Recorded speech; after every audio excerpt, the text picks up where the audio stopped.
اللہ کے نبی یہ دعا فرما رہی ہیں کہ اللہ عمر میں برکت عطا فرما، اور اتنی برکت عطا فرما کہ یہ برکت ہمیں رمضان تک پہنچا دے۔ اللہ کے نبی صلی اللہ علیہ وسلم کا یہ دعا کرنا، یہ ہمیں یہ یاد کرواتا ہے، یہ بات ہمارے ذہنوں میں مستحضر کرتا ہے کہ اللہ کے نبی کو رمضان کی آمد کا کتنا انتظار ہوتا تھا۔ 2 مہینے پہلے سے ہی اللہ کے نبی دعائیں کر رہے ہیں اور خوشی کا اظہار فرما رہے ہیں۔ یہ اس رمضان کی برکات کو سمجھنے والے انسان کے لیے اتنا ہی کافی ہے۔ اور پھر خود نبی کریم صلی اللہ علیہ وسلم کا ہی ارشاد ہے کہ جب کوئی مسلمان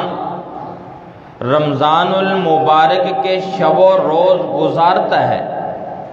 اور اس کے شب و روز اس طرح سے گزرتے ہیں کہ اللہ کی حقیقت کو وہ جان لیتا ہے، اللہ کو سمجھ لیتا ہے، اللہ کی ذات طیبہ سے سلو کر لیتا ہے، تو پھر جب رمضان جانے لگتا ہے تو اس کے چہرے پہ غمگینی کے آثار رونما ہونا شروع ہو جاتے ہیں۔ حضرات صحابہ اکرام رمضان کے آخری عشرے میں اور بالخصوص طاق راتوں میں کثرت سے رویا کرتے تھے کہ اللہ آپ نے ہمیں یہ رمضان المبارک کا خوبصورت مہینہ عطا فرمایا جس کے ہر لمحے میں ڈھیروں تیری رحمتیں، تیری برکتیں ہمارے اوپر نازل ہوتی رہیں۔ آج وہ دن آن پہنچے ہیں کہ یہ رمضان ہم سے جدا ہو رہا ہے، کیونکہ حضرات صحابہ اکرام نا آخرت کے اعتبار سے بڑے حریص تھے، نیکی کے اعتبار سے اتنے حریص تھے۔ ایک صحابی رسول نے اگر کوئی نیک عمل کر لیا، دوسرے صحابی رسول نے اس کو اپنی آنکھوں سے دیکھ لیا یا کسی کی زبان سے سن لیا، تو ہو نہیں سکتا کہ جب تک وہ آدمی وہ نیک عمل نہ کرے اور وہ چین سے بیٹھ جائے۔ وہ نیکی کے اتنے حریص تھے، اپنا مال خرچ کرنے میں بھی ایک دوسرے سے سبقت کرتے تھے، اپنی نمازوں میں بھی ایک دوسرے سے سبقت کرتے تھے، روزوں میں ایک دوسرے سے سبقت کرتے تھے، یہاں تک کہ آپ صلی اللہ علیہ وسلم کی یہ مقدس جماعت جہاد کے میدان میں کافروں کے مقابلے میں بھی اپنے مسلمان بھائیوں سے سبقت کرنے میں کوشش کر رہی ہے۔ ایک مجاہد اسلام یہ کہہ رہا ہے، اگر آج اللہ میرے ہاتھ سے اس میدان جہاد کو فتح عطا فرما دیں تو میرے لیے یہ دنیا اور آخرت دونوں میں خوشی کا سبب۔ تو ہر میدان میں، نیکی کے میدان میں ان کی مقابلہ بازی ہوا کرتی، اور اللہ نے پھر قرآن مجید بھی اتارا کہ فاستبقوا الخیرات، نیکی کے اندر مقابلے بازی کرو۔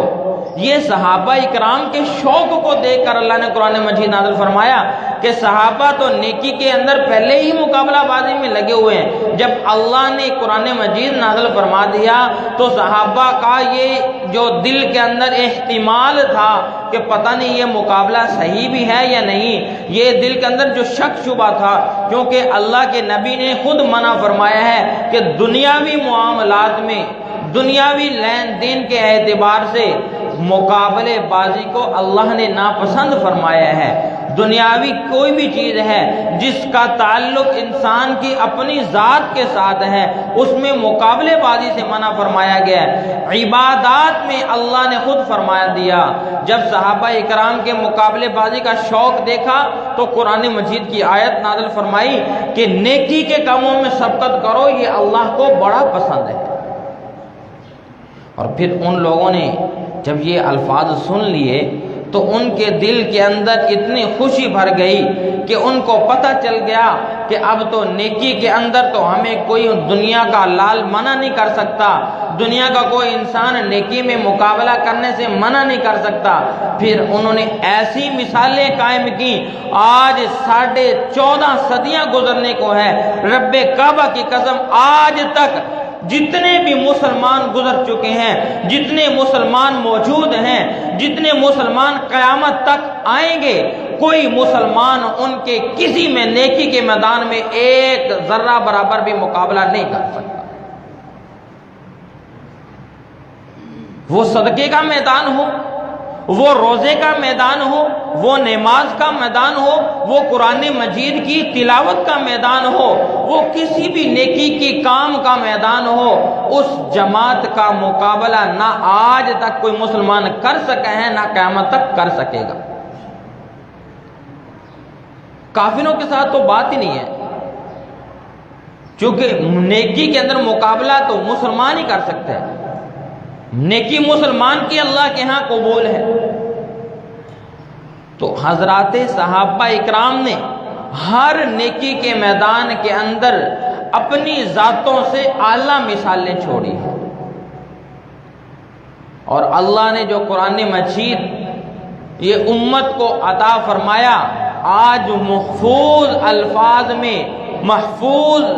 کتابی شکل میں ہمارے پاس جو یہ نسخہ موجود ہے، یہ بھی حقیقت میں حضرات صحابہ کرام رضوان اللہ علیہ مجمعین کی قربانیوں کا صدقہ ہے۔ وگرنہ تورات، انجیل، زبور، دیگر صحیفات آسمانیہ سب میں رد و بدل ہو گئی۔ آج بھی مسلمان تو کیا،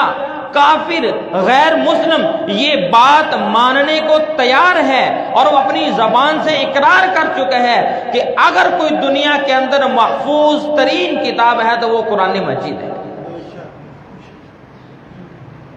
اور اللہ نے اس کی حفاظت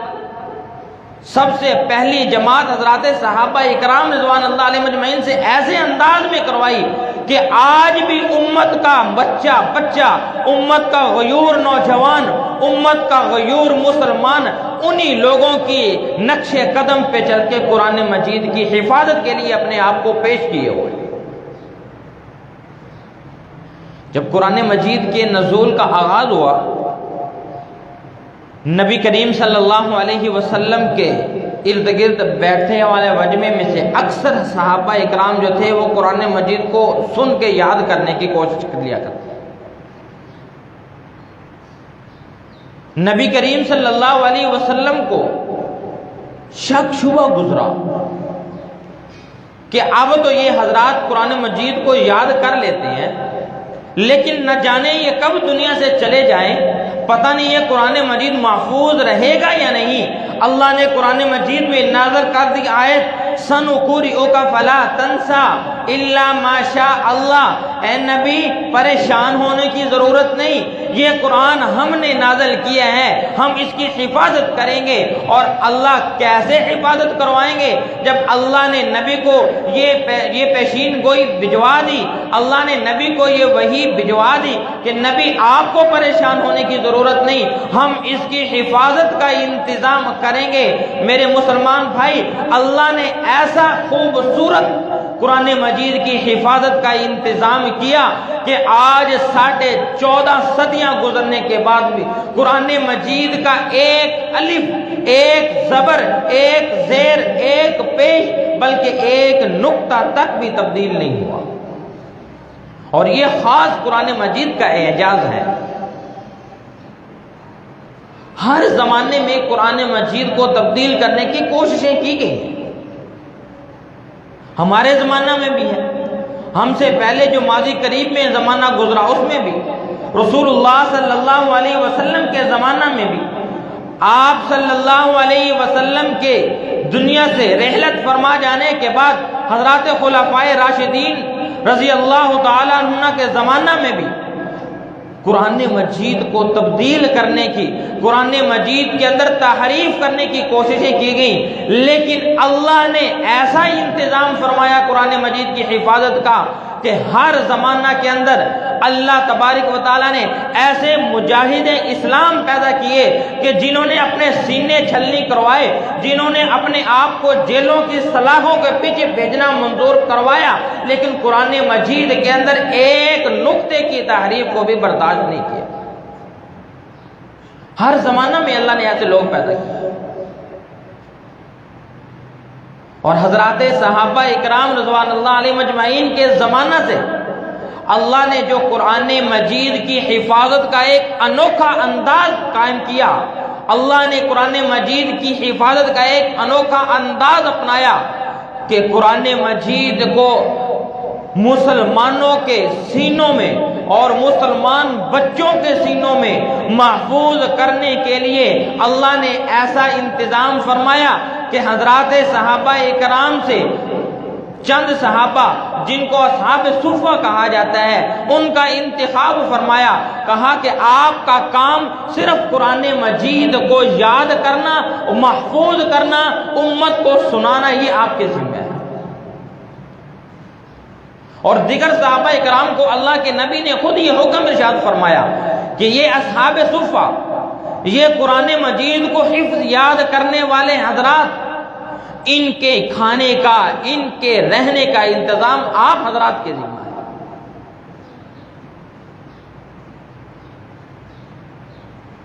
اور اللہ کے نبی صلی اللہ علیہ وسلم کی ایک صحیح حدیث ہے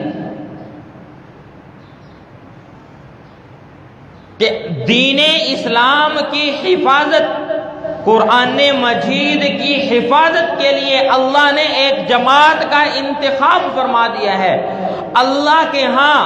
جس آدمی کو اللہ پسند کریں گے اللہ اس آدمی کو اس جماعت میں شامل فرما دیں گے، اور جو لوگ اس جماعت میں شامل ہوں گے وہ اللہ کے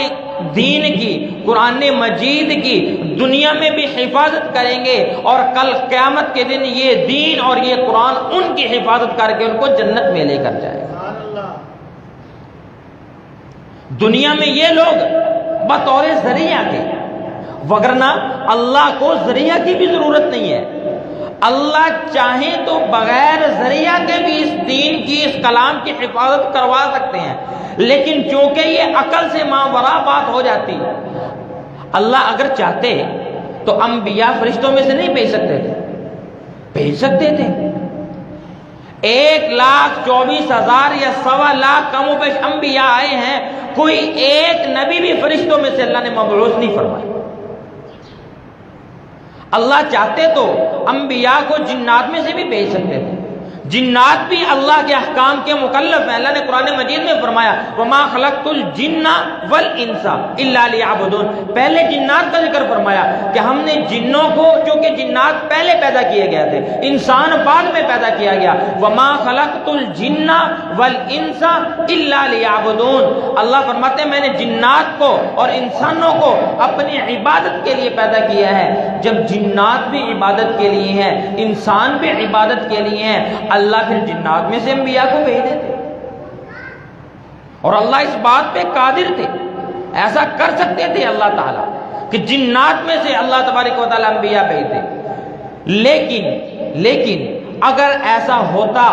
تو یہ بات میرے اور آپ کی عقل سے ماوراء ہوتی، اور ہمارے پاس یہ ایک اشکال اور اعتراض موجود ہوتا کہ وہ نبی تو فرشتے تھے، وہ نبی تو جنات تھے، اس لیے ان سے غلطیاں نہیں ہوئی، اس لیے ان سے خطا نہیں ہوئی، ہم تو انسان ہیں، ہم کمزور ہیں۔ اللہ اگر حضرات صحابہ اکرام کا انتخاب جنات میں سے کر دیتے، میرے اور آپ کے ذہنوں میں یہ اشکال موجود رہتا، یہ اعتراض موجود رہتا کہ صحابہ تو جنات یا فرشتوں میں سے تھے، اس لیے وہ غلطیوں سے معصوم محفوظ تھے، ان سے غلطیاں نہیں ہو سکتی تھی، ہم انسانوں میں سے ہیں۔ اللہ نے فرمایا کہ میں نے یہ حجت بھی تمام کر دی کہ تمام انبیاء کا انتخاب انسانیت میں سے فرمایا، تمام صحابہ کا انتخاب انسانیت میں سے فرمایا، تاکہ 14 صدیاں بعد میں آنے والے مسلمان کے دل میں، دماغ میں یہ اعتراض نہ رہے کہ اگر وہ ہم جیسے ہوتے تو غلطی کر لیتے، وہ تو ہم جیسے تھے نہیں اس لیے ان سے غلطیاں نہیں ہوئی۔ حضرات صحابہ اکرام انسان تھے، انسانوں کی اولاد تھے، لیکن اللہ کے نبی صلی اللہ علیہ وسلم کی تربیت میں ایسی تربیت حاصل کی کہ اللہ کو قرآن مجید اتارنا پڑا، فَإِنْ آمَنُوا بِمِثْلِ مَا آمَنْتُمْ بِهِ، قرآن مجید کے الفاظ اتارنا پڑے، اور یہ الفاظ قیامت تک مسلمانوں کے بچے اور مسلمانوں کی زبانیں یاد کرتی رہیں گی، پڑھتی رہیں گی، بولتی رہیں گی، اور اپنے ایمانوں کو تازگی بخشتے رہیں گے کہ اللہ نے معیار ایمان مقرر کیا تو حضرات صحابہ کی جماعت کو مقرر کیا۔ حضرت ابو ہریرہ رضی اللہ تعالیٰ عنہ حدیث کے راوی یہاں فرماتے ہیں کہ ہم صوفہ کے چبوترے پہ قرآن مجید بیٹھ کے پڑھا کرتے تھے۔ میں اپنے دوست احباب سے یہ کہا کرتا ہوں کہ مدارس کے بچوں کو یا اساتذہ انتظامیہ کو پریشان نہیں ہونا چاہیے، کیونکہ حضرات صحابہ اکرام کی بھی سنت یہی ہے۔ حضرت ابو ہریرہ فرماتے ہیں کہ ہم صفہ کے چبوترے پہ قرآن مجید پڑھا کرتے تھے، بعض اوقات ایسے حالات آتے کہ ہمارے پاس کھانے کے لیے کچھ نہ ہوتا، لیکن ہم پھر بھی قرآن مجید یاد کرنے میں لگے رہے، اور اس کا نتیجہ تھا کہ نبی کریم صلی اللہ علیہ وسلم کے وصال اور رحلت کے بعد جب پہلی جنگ ہوئی نا، جنگ یمامہ، مسلمہ کذاب کے خلاف، اس میں 700 جید قرہ اکرام جو ہے وہ جام شہادت نوش کر گئے۔ اللہ کے نبی صلی اللہ علیہ وسلم نے ایسے جان نثار پیدا کیے تھے کہ ان کی تعداد بھی مختصر سے وقت میں اتنی زیادہ تھی کہ 700 صرف جنگ یمامہ میں شہید ہوئے ہیں۔ اور حضرات صحابہ اکرام نے سیدنا حضرت ابوبکر صدیق کو یہ مشورہ دیا کہ اگر اس طرح یہ قرہ اکرام قرآن مجید یاد کرنے والے لوگ اگر اسی طرح جنگوں میں شہید ہوتے رہے تو پھر قرآن مجید محفوظ طریقے سے امت میں نہیں پہنچے گا، لہذا اس معاملے میں غور و فکر کیا جائے۔ حضرت ابوبکر صدیق نے اللہ سے دعا کی، اللہ نے پھر دل کے اندر بات ڈالی، اور پھر حضرات صحابہ اکرام میں سے جید قرہ اکرام کو جمع کر کے بورڈ بنایا گیا، بینچ تشکیل دیا گیا، جنہوں نے پھر اس قرآن مجید کو جمع کرنے کا آغاز کیا، اور پھر سیدنا حضرت عثمان ابن عفان رضی اللہ تعالیٰ عنہ کے زمانہ میں اس قرآن مجید کو جمع کر کے اس کو تشہیر کے طور پہ مصحف کی شکل دی گئی، اور تمام شہروں کے اندر اس کے مصحف کو پہنچایا گیا، اور امت کے لوگوں کو یہ بات کا پابند بنایا گیا کہ آج کے بعد امت قرآن مجید کی جو قرات کرے گی وہ اس طریقے پہ کرے گی جس طریقے سے مصحف پہ لکھی گئی۔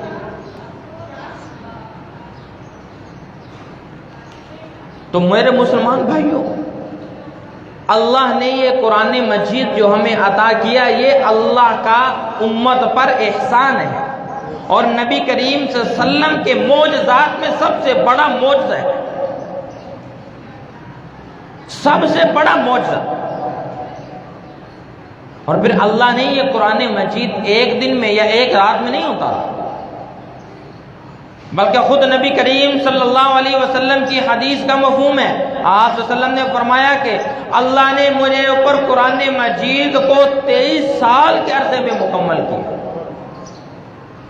23 دن نہیں، 23 مہینے یا 23 ہفتے نہیں، 23 سال کے عرصے میں اللہ نے قرآن مجید کو مکمل کیا نبی کریم صلی اللہ علیہ وسلم کی ذات۔ اور اللہ کے نبی نے پھر اسی 23 سال کے عرصے میں، اور اسی 23 سال میں بھی پہلے مدینہ والے 13 سال بہت کم تعداد میں حضرات صحابہ اکرام جو تھے وہ قرآن مجید کے حافظ تھے، کیونکہ دین کے پھیلاؤ کا جو وہ ریشو تھی وہ بہت کم تھی۔ 13 سالہ مکی دور یہ تبلیغی دور تھا، مسلمانوں کے اوپر ظلم و ستم کا دور تھا، مسلمانوں کے لیے مشقت کا دور تھا، لیکن اللہ کی طرف سے حکم تھا کہ سب کو برداشت کرنا ہے، چونکہ اللہ نے اس سنت کو بھی امت میں زندہ رکھنا تھا۔ آج تبلیغی جماعت کی شکل میں یہ سنت زندہ نہیں ہے، آپ جہاں کہیں دنیا میں چلے جائیں،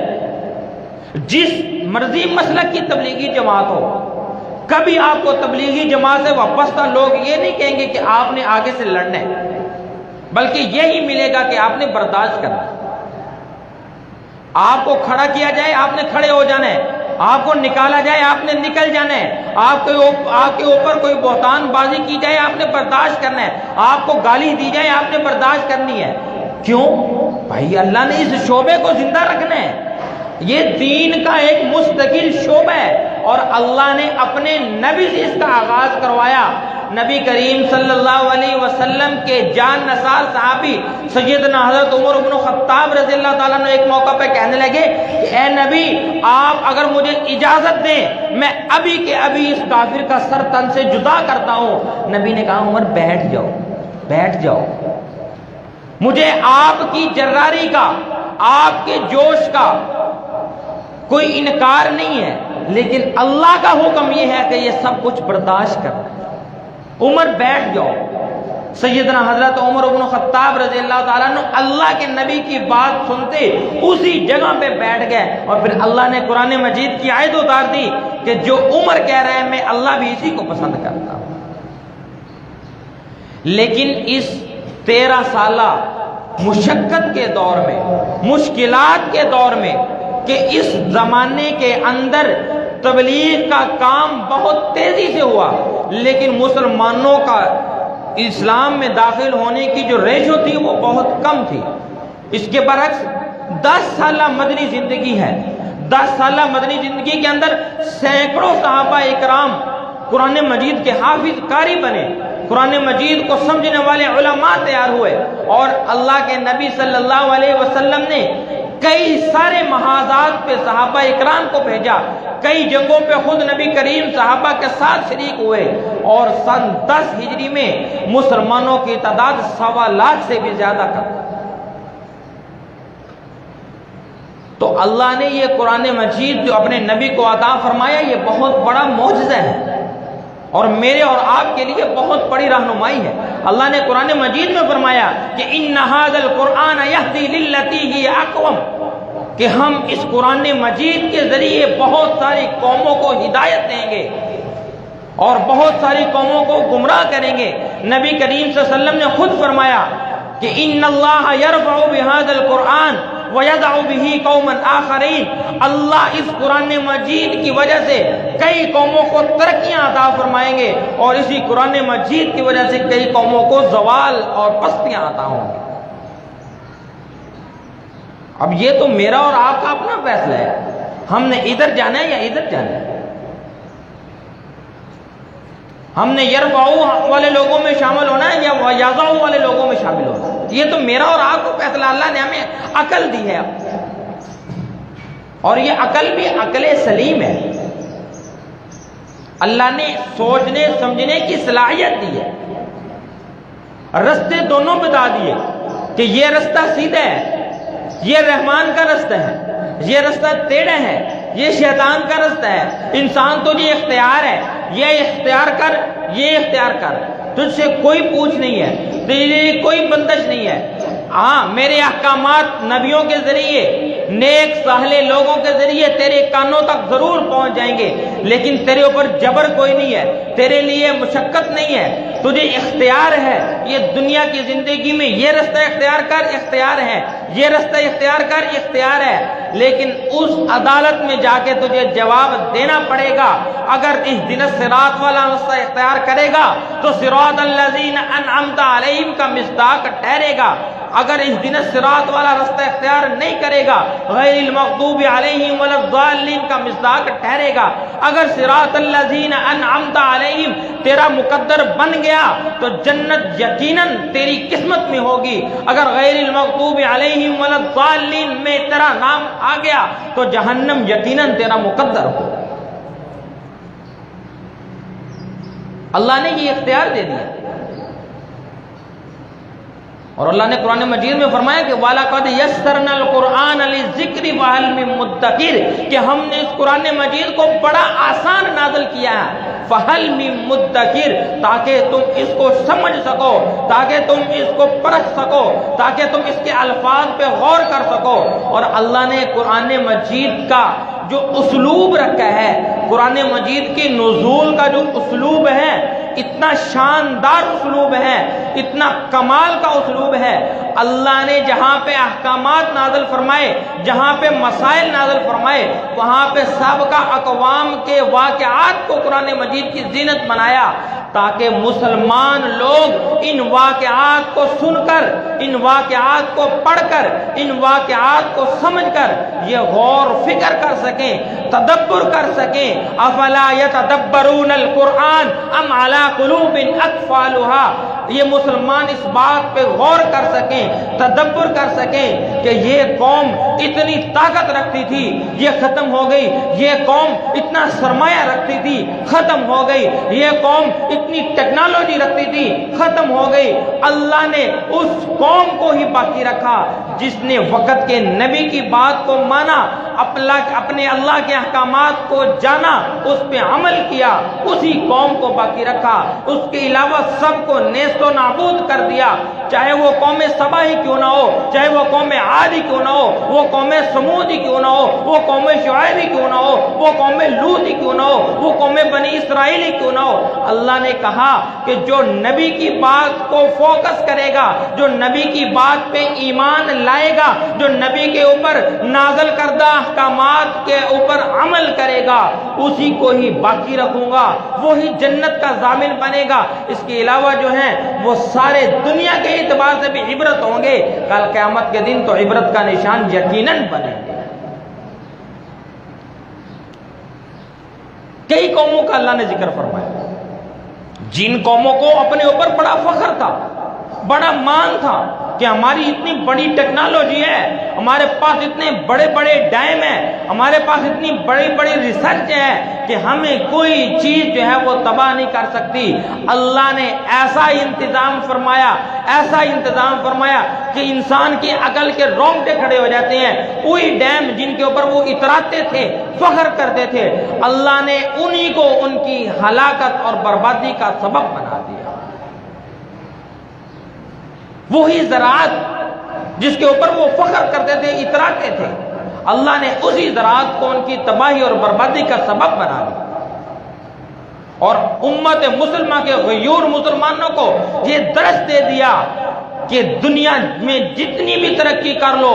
دنیا کے اعتبار سے جتنے بھی اوپر چلے جاؤ، لیکن اگر آپ کی زندگی کے اندر دین نہیں، اسلام نہیں، قرآن نہیں، احادیث رسول نہیں، سنت نبی نہیں، تو تمہاری یہ دنیا کی زندگی کسی کھاتے کی نہیں۔ آخرت میں تو پھر جواب دینا ہی دینا ہے۔ وہاں پہ تو اللہ نے جو ترازو قائم کرنا ہے، اس ترازو میں اللہ کے ہاں 1 انچ کے برابر بھی کمی بیشی نہیں ہوگی۔ وزنوا بالقسطاس المستقیم، بالکل سیدھا ترازو ہوگا۔ تمہارے اعمال جتنے ہوں گے، وہ نیک ہوں یا بد ہوں، ان کا وزن کرنے کے بعد یہ فیصلہ کیا جائے گا کہ تمہیں ان اعمال کی وجہ سے جنت کا ضامن ٹھہرانا ہے یا جہنم کے اندر تمہارا مقدر بنانا ہے۔ یہ تمہارے اعمال کے وزن کے بعد فیصلہ ہوگا۔ لیکن اللہ نے عقل دے کر، احکامات دینیہ اتار کر امت کے لوگوں کو یہ سمجھانے کی کوشش کی کہ اگر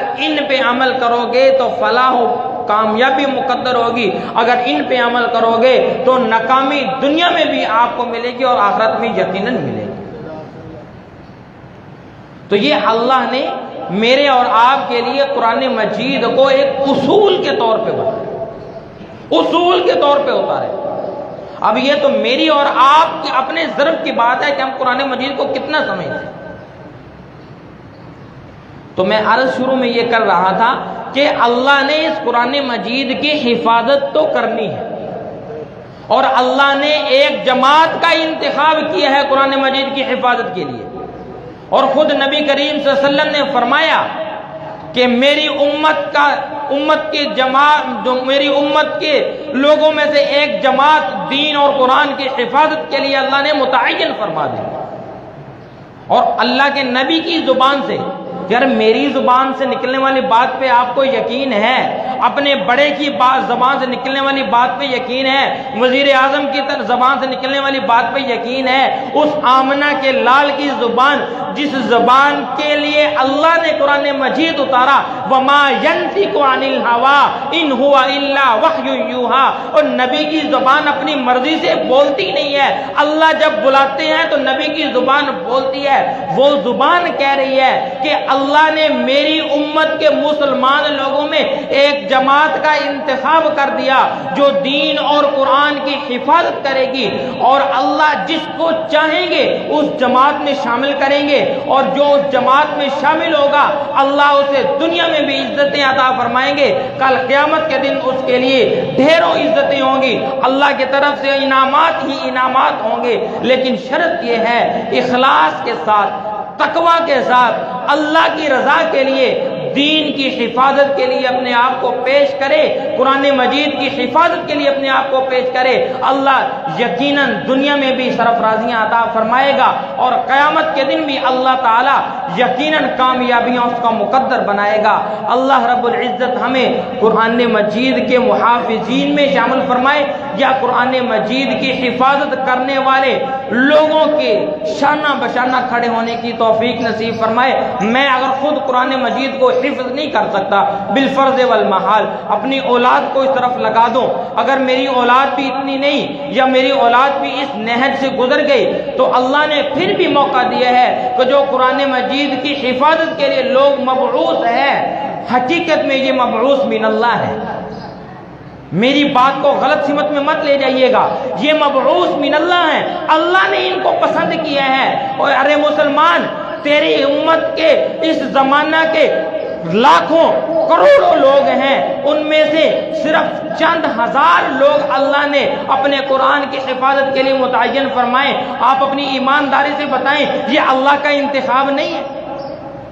اور یہ اللہ کا انتخاب ہے کہ نہیں مسلمان بھائیوں؟ یہ اللہ کا انتخاب ہے۔ اگر اللہ کا انتخاب نہ ہوتا تو اللہ تبارک و تعالی سارے کلمہ تو سب نے پڑھا ہوا ہے، لا الہ الا اللہ محمد رسول اللہ تو سب کو آتا ہے، کلمہ تو سب پڑھتے ہیں، نماز بھی مسلمان پڑھتے ہیں، روزے بھی رکھتے ہیں، صدقہ خیرات بھی کرتے ہیں۔ اللہ اگر چاہتے تو سارے مسلمانوں کو قبول کر لیتے، ساری امت کے ہر فرد کو اللہ یہ حکم فرماتے کہ قرآن مجید کو محفوظ کر اپنے سینے میں یاد کر، لیکن امت کے سارے لوگوں کو یہ حکم نہیں۔ ہاں اتنا حکم ضرور ہے کہ اتنی قرات زبانی یاد رکھنا مسلمان پر فرض ہے جو قرات نماز کے لیے کافی ہو جائے۔ اس کے علاوہ بقیہ قرآن مجید کو اگر یہ یاد کر لے تو اس کے لیے دنیا کے اندر بھی عزتیں ہے، آخرت میں بھی اس کے لیے انعامات ہیں۔ اگر نہ یاد کرے تو کم از کم اتنا ضرور کر لے کہ جو لوگ قرآن مجید کو یاد کرنے میں شب و روز لگے ہوئے ہیں ان کے شانہ بشانہ کھڑا ہو۔ اللہ رب العزت جو کچھ کہا سنا اس پہ عمل کی توفیق نصیب فرمائے۔ وآخر دعوانا ان الحمد للہ رب العالمین، سنتیں ادا فرما دے۔